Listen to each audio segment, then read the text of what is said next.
Hey, what's up, everybody out there in the XRP community?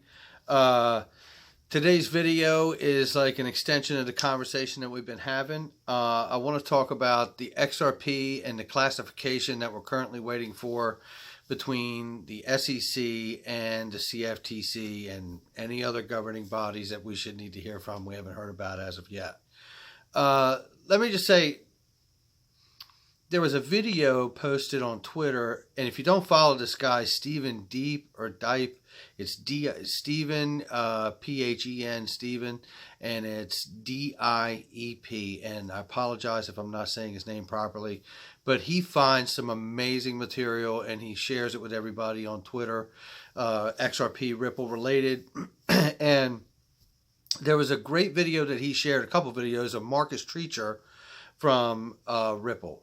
And I want to talk about one of the videos that he shared, which is on my page as well. If you follow me on Twitter at Backup Bradley, it's B-A-K-K-U-P, Bradley, all one word on Twitter. And I have it posted on there. You can watch it. And I'll even try to put a link to the video in the comments below this after I post it. But he had like a 2-minute exchange where he explains just what they've been working on. And some of this is not exactly breaking news, but when I start looking at how he explains it, and I'm going to do my best and I'm going to paraphrase, but I want to touch on a few things and I kind of bullet point them here. So let me just get into this because I think it all ties into the classification and where we're going. So let's go. All right. So Marcus Treacher had the thing and the video, and in it, he talks about RippleNet and about how RippleNet is the governance body that they've built. And obviously we know that they're creating the Internet of Value for payments and transaction worldwide. And they said in order for them to be able to do that, they had to have governance. So what they did is they created this governance body, RippleNet.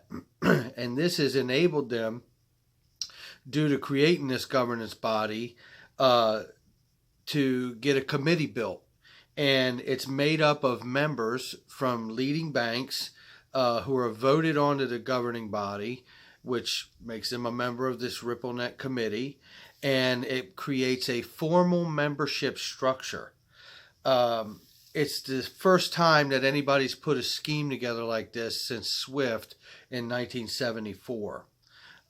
Creating this governance has enabled them to engage the regulators with large financial institutions and banks in the industry, allowing them to be more than just a technology innovation company, but highly effective community that interacts with the banks and the regulators to solve and build a whole new model for cross-border payments.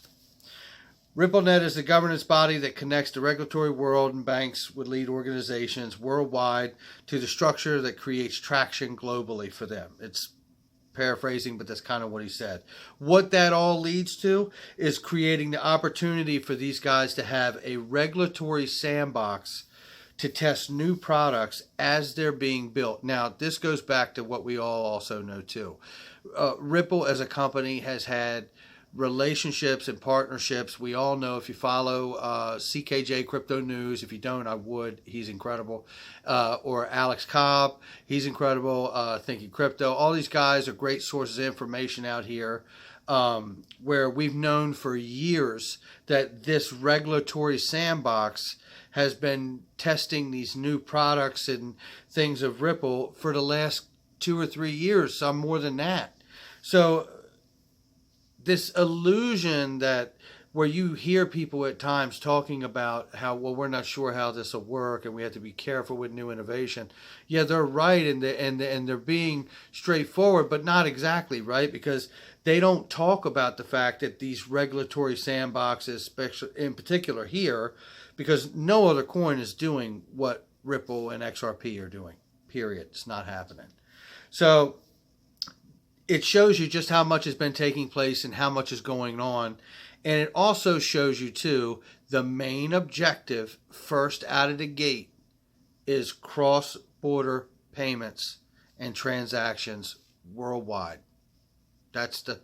I'm not saying that it's not going to be a retail coin or have, full on retail use at some point someday, but this is the first and foremost initiative of what they're doing. This is why RippleNet was, the governance body was even created. So I think this really helps hone it in for me. Now, Jay Clayton, switching gears, was at the CoinDesk consensus. Basically, had the canned SEC comment, a decision's not in, but it was like an awkward moment. You could feel like he couldn't speak on it. Again, it just alludes to the notion. I was speaking with my brother today. We talk about this stuff all the time. And he made a really great point, and I'm going to share it with you. The J.P. Morgans and the Goldman Sachs of the world are some of the most greedy, media market manipulation, experts on the planet, right? And we all know this. This is not exactly breaking news either, but it points to a real forward fact. If the classification of this coin wasn't so special, they'd have scooped all these coins up a long time ago when they were 20 cents, and they'd be whaling this market just like Bitcoin. But they're not. And they're not because I'm going to speculate and tell you, because there's going to be something very special about the classification of this coin that's going to be very defining to our investment. And it's also the reason that these greedy jokers haven't jumped in and scooped up the entire batch already, because they more than likely can't. They're not allowed to, because we all know that this governance body of RippleNet has been put together to create, and Ryan Zagone, if you watch CKJ, we all know he has been the architect to go around for Ripple and help develop this infrastructure that Marcus Treacher's even talking about. And him as well as many others. It's not just solely Ryan Zagone. But nevertheless, I think we're starting to see that clearer picture, at least on the front end, of how this is going to unfold. I mean, it's looking to me like it's pretty straight ahead. Now, where does this all go? We still need the classification, right?